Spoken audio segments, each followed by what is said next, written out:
Baik, pemirsa masih tetap setia bersama kami di Reasoning Sosok. Kita akan melanjutkan kembali percakapan kita dengan Bang Wahid.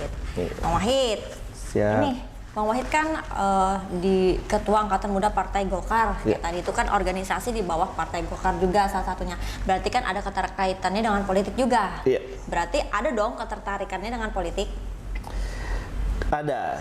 Nah, jadi saya sedikit menjelaskan. Ketertarikan dengan politik itu semenjak saya sejak lama sih. Kebetulan keluarga ini keluarga politik. Nah, dulu om saya Pak Asmawi Agani, nah itu kan ketua Golkar juga, yang pernah menjabat jadi gubernur Kalimantan Tengah. Nah, itu politik. Kemudian Pak Rajak, Pak Abdul Rajak, kebetulan bapak dari wali kota kita juga.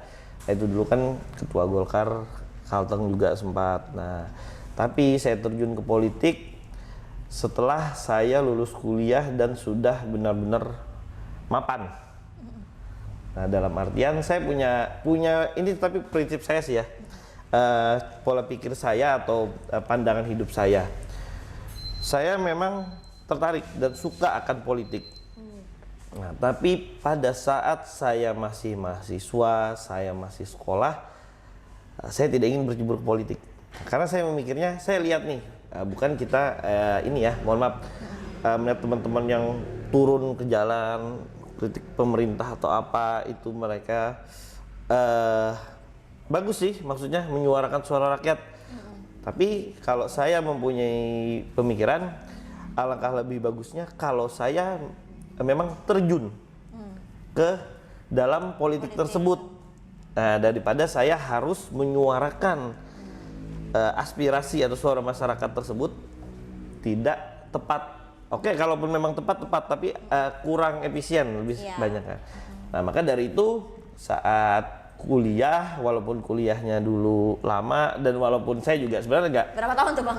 Saya dulu 7 tahun. Ya, 7 nah, nggak kebayang juga gitu loh. Sebenarnya saya SMA itu kelas 2-nya nggak naik. Kemudian kelas 3-nya itu nggak lulus. Oh, bandel abang nih pasti. Paket C. Paket C, oke. Jadi saya sendiri pun, nah karena itu saya mempunyai pemikiran dan sadar diri akan kemampuan saya. Pada waktu itu nggak nyangka juga, tapi saya punya keinginan nih. Saya ingin nih pasti jadi orang yang memang bisa menyuarakan suara rakyat atau jadi wakil rakyat yang memang apa yang saya kerjakan tersebut benar-benar bisa gol. Nah, jadi waktu itu walaupun berarti saya dulu bukan orang yang baik lah.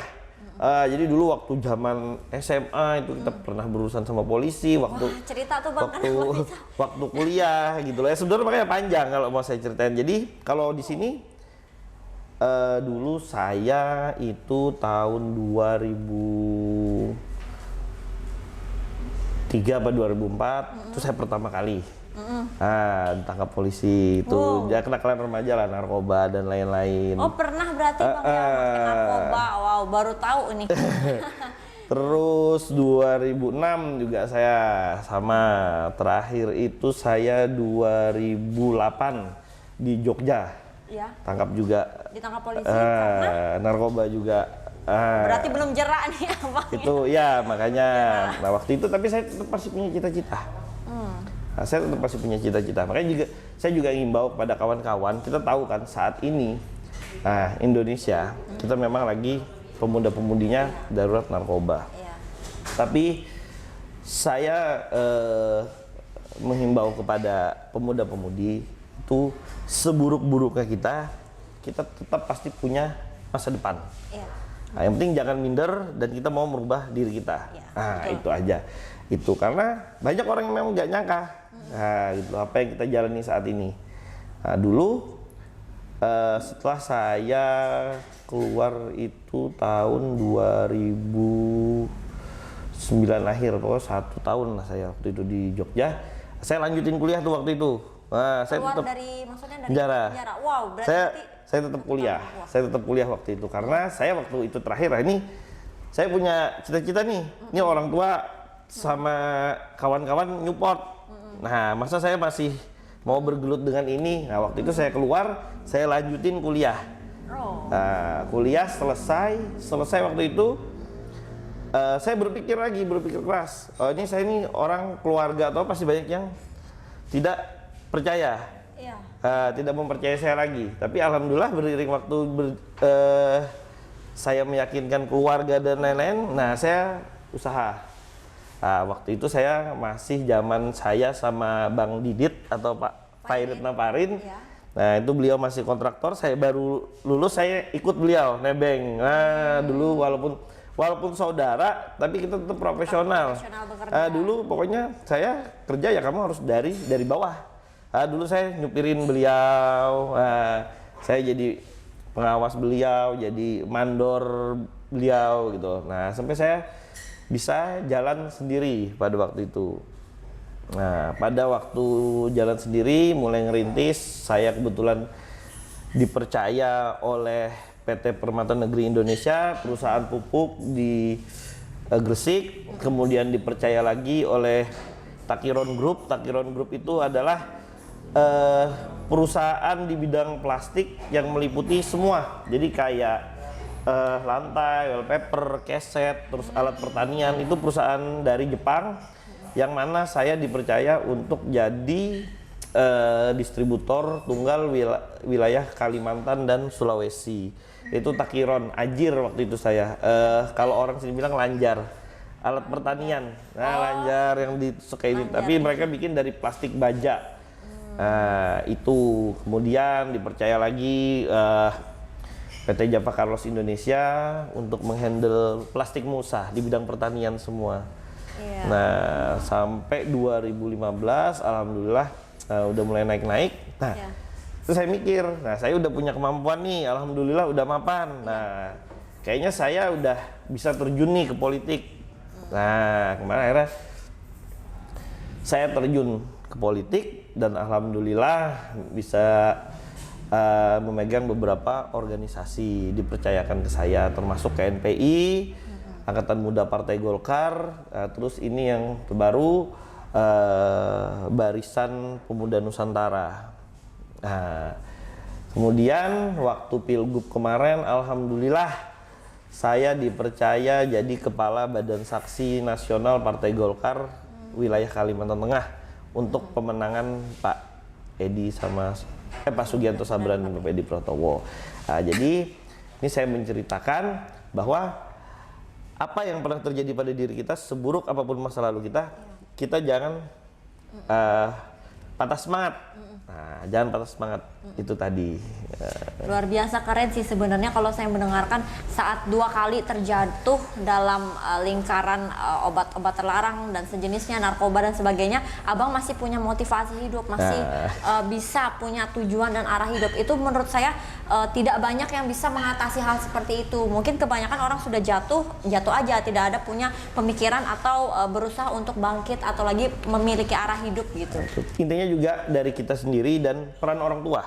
Nah, ini peran orang tua penting, terutama ibu saya. Nah, kalau ibu itu pokoknya tetap lah support terus, support. Kalau orang tua ayah mungkin rada keras ya, tapi kalau ibu dia support terus, nggak ninggalin anaknya gitu. Gimana tuh kerasnya? Berarti sering dipukul abang? Iya, waktu itu pokoknya kita sampai anak udah ya bandel. Saya dari tahun 2000 itu udah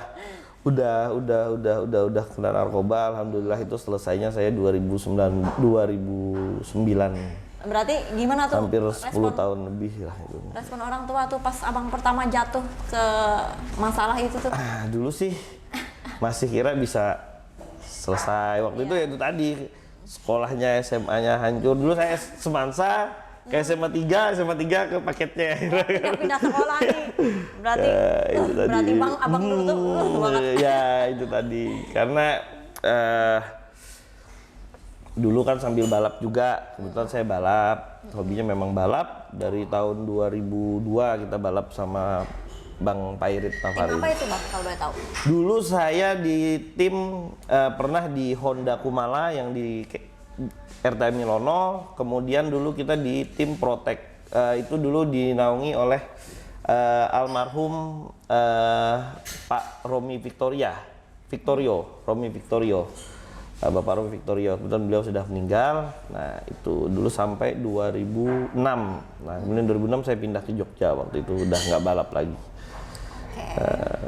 Kalau sekarang sih masih hobi-hobi Berarti aja. banyak bawa piala-piala tuh abang. Ya, alhamdulillah. Piala. Alhamdulillah. Berarti ada prestasinya juga di bidang olahraga. Iya, Trek-trekan, alhamdulillah balap juga. liar, iya bang. Enggak, kalau balap liar enggak. Kalau saya memang enggak balap liar. Nggak balap liar. Enggak, ya? enggak balap liar.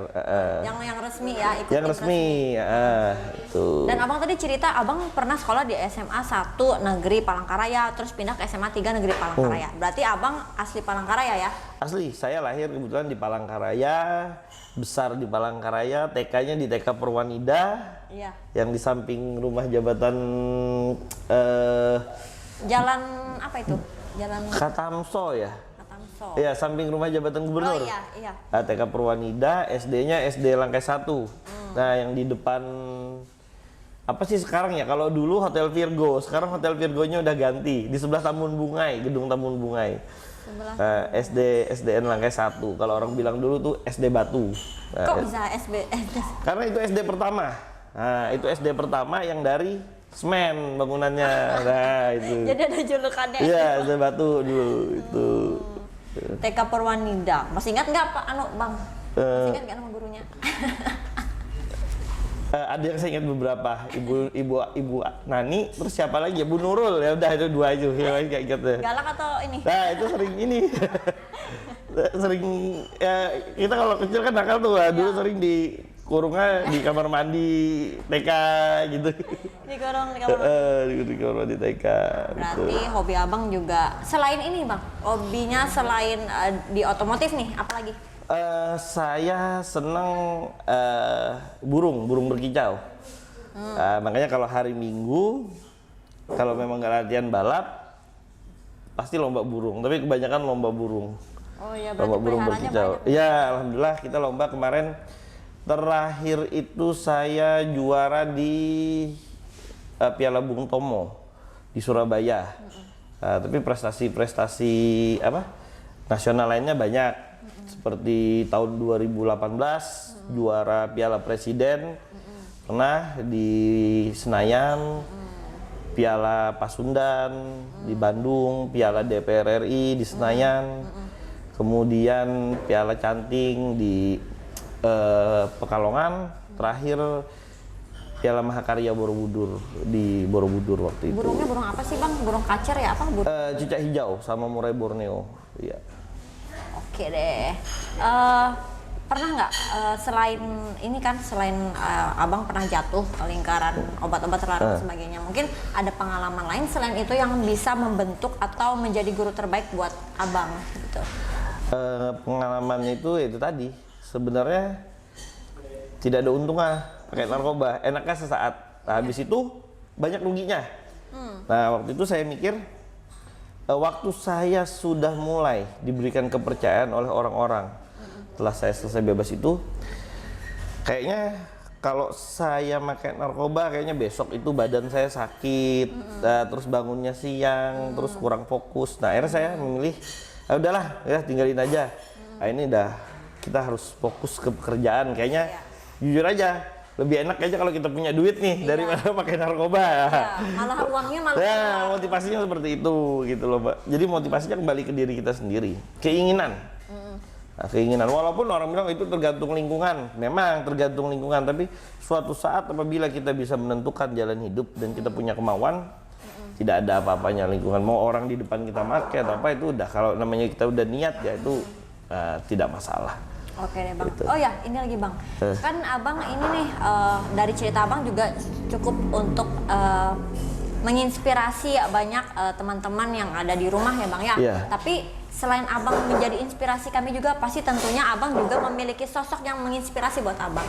Kira-kira siapa tuh bang? Sosok yang menginspirasi saya adalah yang pasti dulu kedua orang tua saya dan juga Bapak Asmawi Agani. Nah itu yang saya bilang tadi, karena beliaulah inspirasi politik saya yang pertama. Waktu itu kan beliau Bupati Barito Selatan, kemudian Gubernur Kalimantan Tengah, waktu itu kemudian Ketua Golkar. Nah itu inspirasi saya.